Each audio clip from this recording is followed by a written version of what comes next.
그럼 법인세가 낮아서 절세 효과가 있는 건 알겠는데 법인 돈을 개인으로 가져올 때는 또 세금을 내니까 그게 그거다 라고 이야기한다고 그랬잖아요.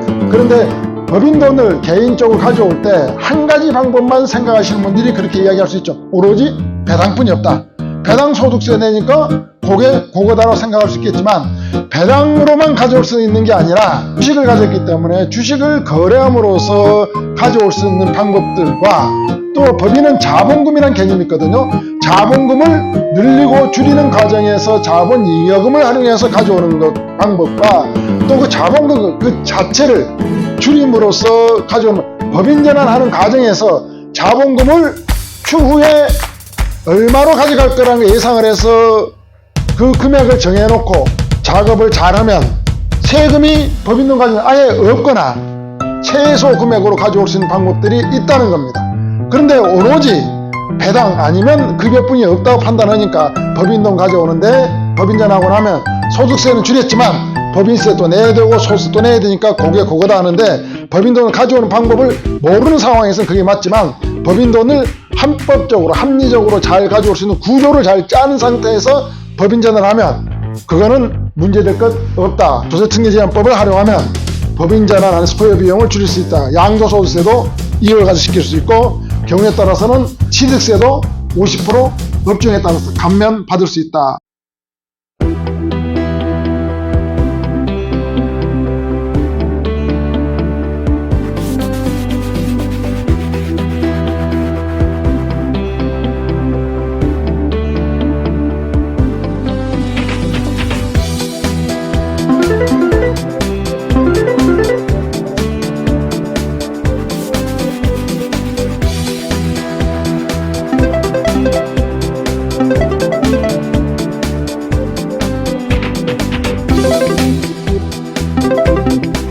오늘 우리 또 박사님 큰 박수로 모시고 강의 진행하겠습니다.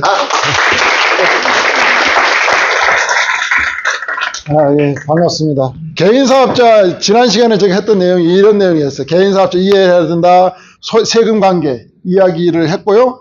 그럼 개인사업자는 무슨 고민을 갖고 있을까 이야기를 했고, 개인사업자는 세무조사가 나온다. 왜 나오는지, 무슨 근거에 나오는지 이야기를 했어요. 그럼 법인전환을 해야 될까 말아야 될까 이런 이야기를 쭉 했습니다. 자, 그럼 여기 좀 이어서 갈게요. 다녀보면은 성실신고 대상자라는 이야기가 나와요. 개인사업자. 성실신고 대상자가 뭔지 아시죠, 다? 성실신고 대상자 아시잖아요. 그러면요, 세금을 성실하게 잘 냈더니 성실신고 대상자가 된 줄로 알아요. 세금을 성실하게 잘 내서 성실신고 대상자가 된 게 아니라 이 사람은 탈세할 징후가 있는 사람이다.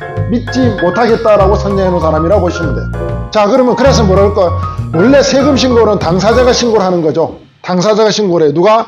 소득 있는 자가 본인 신고하도록 돼 있어요. 근데 본인 신고를 안 할 경우는 대리인을 통해서 신고할 수 있어요. 그걸 보고 이제 세무 대리인이 신고해요. 이 신고는 당사자인 나나 세무 대리인이 신고를 한단 말이죠. 내가 신고하기 어려우면 이제 세무 대리인을 활용하는 거죠.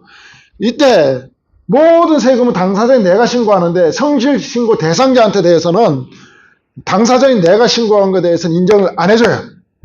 반드시 누구의 확인 감독 도장을 받아오라고 그래요? 세무사의 확인 도장을 받아오는 신고서를 인정하겠다는 집단이 성실신고 대상자예요. 이 사업에 대해서, 이 소득에 대해서 성실하게 신고할 의무가 있는 집단, 성실신고 대상자예요. 그럼 성실신고 대상자는 주로 어디에 많이 적용되냐? 누구한테? 법인사업자보다는 개인사업자가 대부분이라는 거예요. 그럼 성실신고 대상자 선정 기준은 어떤 기준으로 선정하냐? 선정 기준은 단기 순이익 기준이 아니라 매출액 기준으로 선정을 한다는 거죠. 자, 매출액이 업종마다 좀 다른데 매출액입니다. 이익 아닙니다. 부동산 매매, 도소매업, 강업은 얼마? 15억이 지금 현재 성실신고 대상자 매출액 기준으로, 제조업, 음식업, 숙박업은 7억 5천. 음식점에서 요즘 월 매출액 1억 나온다는 데가 많잖아요. 1억 나오면 얼마란 소리? 연간 12억이죠. 그럼 성실신고 대상자다. 이익과 무관하다. 왜 매출액이 늘었을까요? 음식점에서 원재료비 늘어나고 인건비 늘어나고 하니까 요즘 식당에 가면 식사 옛날에 5,000원, 7,000원이면 함께 해결했는데 불과 2, 3년 전에만 지금 요즘 음식점 가면 최하 10,000원 줘야 되잖아요. 이게 과거에는 5,000원짜리 매출을 갖고 가던 사람들이 가만히 있으면서 얼마짜리 매출을 일으키는 거예요?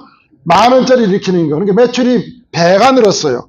그 배가 늘었으면은 그 사장님이 이익금이 배가 늘었냐?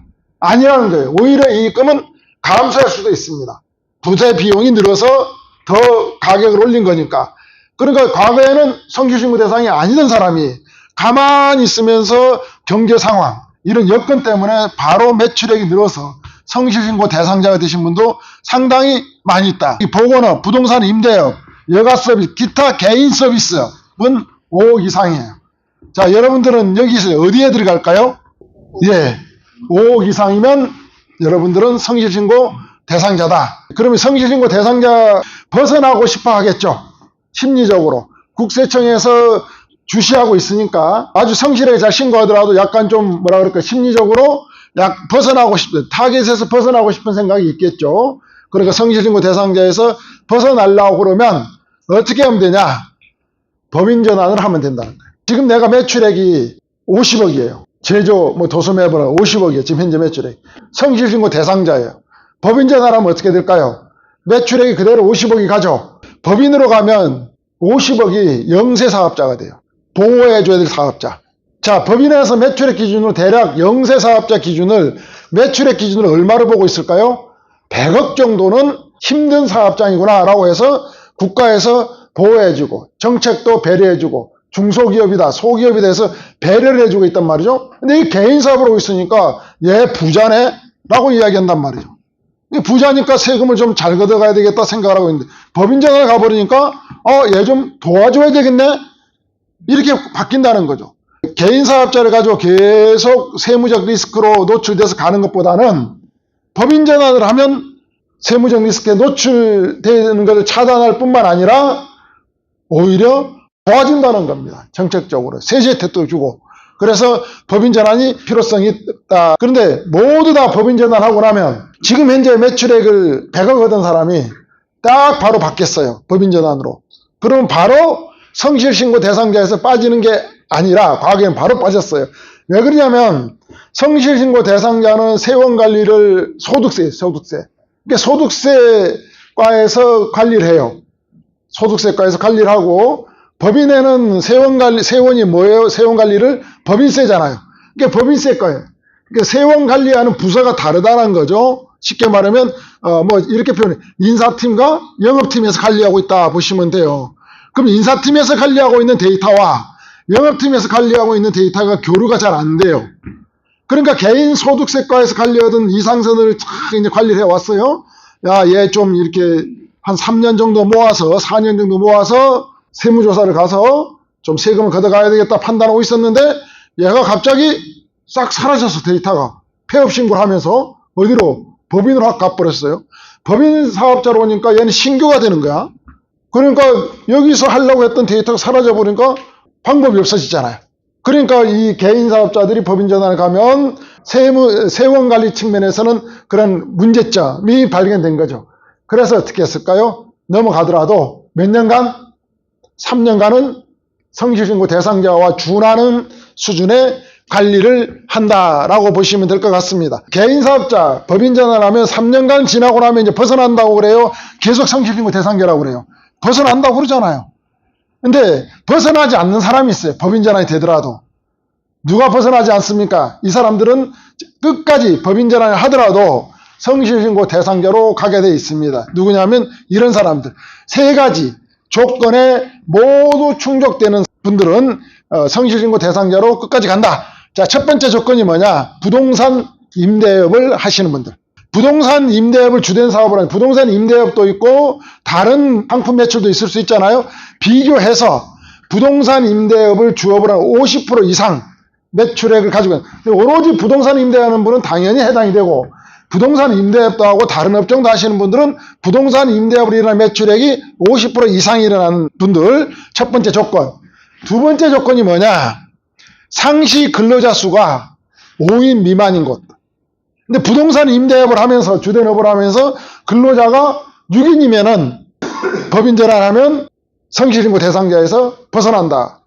그 다음에 지분 합계가 특수한 게 50% 이상 다 대표님 가족이 다 갖고 있을 거니까 2개는 충족이 됐지만 뭐가 충족이 안 됐어요? 근로자 수가 충족이 안 됐으니까 이건 전환하면 뭘로 간다고? 성실신고 대상자에서 벗어난다, 그대로 있다, 벗어난다는 겁니다. 이런 거를 세 가지 조건이 있다라고 하는데 그냥 부동산 임대업은 법인 전환에도 계속 성실신고 대상자입니다 라고 이렇게 알고 있단 말이죠. 세 가지 조건 축적해야 되는데 그래서 이분은 어떻게 해요? 개인사업자 법인 전환 3년 있으면 이제 벗어나는 거예요. 성실신고 대상자에서. 그래서 이걸 보고 뭐라고 그럽니까? 소규모 법인이라고 그래요. 소규모 법인은 전환돼도 계속. 이런 분에 대해서는 법인세율도 달라지죠. 지금 법인세율 구간이 몇 프로에 최고 낮은 세율이 몇 프로 구간이에요? 9%. 그 다음은 19%죠. 현재 버전으로 보면. 그 다음 버전은 찾아보세요.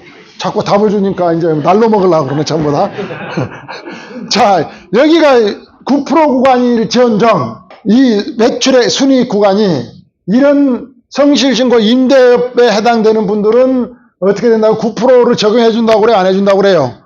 안 해준다고 그랬잖아요. 그 다음 차상위 구간인 19%로 한다라고 이제 법인세법이 개정이 됐죠. 성실신고 대상자다라고 그러면 법인 전환을 할 필요성은 검토를 해야 된다라고 이렇게 보시면 될 것 같습니다. 법인 설립의 장점을 이제 썸머리를 해보면 주식을 가지고 활용을 하면 개인사업자 현물 출자를 해서 제 가격이 평가를 하니까 약 한 250억이었어요. 이 사장님이 좀 대출도 좀 받고 그럼 자산 가격이 빠졌겠죠. 250억짜리던 게 법인 전환할 때는 200억대로 떨어졌어요. 그러면 주식으로 갖고 있는 거잖아요. 그럼 자녀한테 이제 증여작업 하려고 그러면 250억에 대해서 주는 겁니까? 200억 정도의 가치로 주는 겁니까? 200억의 가치로 주는 거니까 그만큼 또 절세 효과가 있습니다. 그 하나의 예를 드는 건데요. 주식 평가 방법에 따라서 떨어지는 낙폭, 또 주식 가격을 핸들링 해줌으로 인해서 요소를 체크해줌으로 인해서 떨어지는 낙폭까지 계산하면 증여세 절세 효과가 가능하다. 그런데 법인이 아니면 이게 불가하다는 겁니다. 주식화해서 평가 자산의 차이를 가지고 절세 효과가 있다는 거고요. 두 번째는 뭐냐? 매년 소득세 절세 효과가 있다는 거죠. 왜? 개인사업자일 때는 최고 세율로 가정하면 45%, 지방세까지 하면 49.5% 내던 게 똑같은 구간에 넘어오면 얼마를 낸다고요? 대략 20% 내고 끝나니까 약 3분의 1 정도만 세금 내니까 상당히 절세 효과가 있다. 그래서 개인소득의 법인소득화라 그러죠. 제가 지난 시간에 이야기했죠. 그럼 법인세가 낮아서 절세 효과가 있는 건 알겠는데 법인 돈을 개인으로 가져올 때는 또 세금을 내니까 그게 그거다라고 이야기한다고 그랬잖아요. 그런데 법인 돈을 개인 쪽으로 가져올 때 한 가지 방법만 생각하시는 분들이 그렇게 이야기할 수 있죠. 오로지 배당뿐이 없다. 배당 소득세 내니까 그게 그거다라고 생각할 수 있겠지만 배당으로만 가져올 수 있는 게 아니라 주식을 가졌기 때문에 주식을 거래함으로써 가져올 수 있는 방법들과 또 법인은 자본금이라는 개념이 있거든요. 자본금을 늘리고 줄이는 과정에서 자본 잉여금을 활용해서 가져오는 방법과 또 그 자본금 그 자체를 줄임으로써 가져오는 법인 전환하는 과정에서 자본금을 추후에 얼마로 가져갈 거라는 걸 예상을 해서 그 금액을 정해놓고 작업을 잘하면 세금이 법인 돈 가지고 아예 없거나 최소 금액으로 가져올 수 있는 방법들이 있다는 겁니다. 그런데 오로지 배당 아니면 급여뿐이 없다고 판단하니까 법인 돈 가져오는데 뭐 세금 내고 나면 법인 전하고 나면 소득세는 줄였지만 법인세 또 내야 되고 소득세 또 내야 되니까 그게 그거다 하는데 법인 돈을 가져오는 방법을 모르는 상황에서는 그게 맞지만 법인 돈을 합법적으로 합리적으로 잘 가져올 수 있는 구조를 잘 짜는 상태에서 법인 전환을 하면 그거는 문제될 것 없다라고 보시면 세 번째는 이제 건강보험료 축소 효과가 크다는 거죠. 임대사업자라든지 뭐 개인사업자 업종 불문하고 개인사업을 하시는 분들은 건강보험료를 이제 또 많이 내게 됩니다. 그런데 법인으로 가면 근로소득자로 변환이 되기 때문에 건강보험료에 해당되는 것만큼 또 차이가 많이 난다. 그래서 기타 절세 전략이 가능하다. 대표로서 이제 법인 지배권을 유지하면서도 여러 가지 절세 효과가 있다. 세법상 혜택을 가져갈 수가 있죠. 법인 전환을 해놓으면 조세특례제한법상에 따라서 가압승계증여특례제도도 가져갈 수도 있고 조세특례제한법을 활용하면 법인 전환하는 소요 비용을 줄일 수 있다. 양도소득세도 이율 가져시킬 수 있고 경우에 따라서는 그 취득세도 50% 업종에 따라서 감면받을 수 있다라고 이렇게 보시면 돼요. 그래서 법인 설립의 장점을 제가 개략적으로 열거했지만 구체적으로 또 이야기하면 상당히 효과가 크다라고 이렇게 보시면 될 것 같습니다. 근데 이렇게 이제 대표들로 대화를 했잖아요. 여러 이야기를 했잖아요. 그래, 그럼 법인전환 실행해줘 라고 이야기할 수 있잖아요. 실행해줘. A부터 Z까지 계획, 실행, 사후관리까지를 원스톱으로 다 처리를 하면서 통제를 하면서 가져가야만이 결실이 오는 거지. 또 이 사후관리는 뭐냐면 법인전환하고 나서 무엇을 할 것인가가 중요하다 그랬죠.